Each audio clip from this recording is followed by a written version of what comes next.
Alright, this is Block 2, Section 1. The term indicated Venezuelan boundary dispute.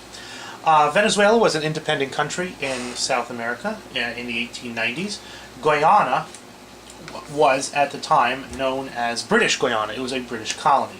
And there was a dispute between who owned everything you see in orange here. The British believed that they owned what was in orange, and the Venezuelans believed they owned what was in orange, then that this became something of a crisis. Well, in 1895,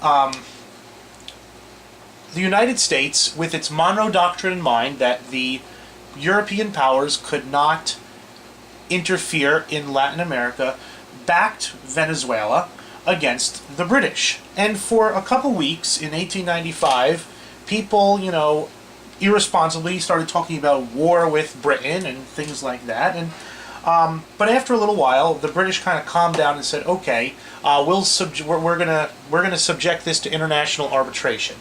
And the international arbiter, ruled in favor of Great Britain, and Great Britain got the boundary that it wanted. And to this day, the independent nation of Guyana has this orange territory as its own. This is important because for the first time, a European power, the strongest European power, Great Britain, recognized the Monroe Doctrine. That Great Britain kind of said, okay, this is an American sphere of influence, if you will, and because it's an American sphere of influence, we're going to back off our claims. So it was American, the Monroe Doctrine and American power and this American idea of expanding into the rest of the world that made the British kind of back down and ask for arbitration.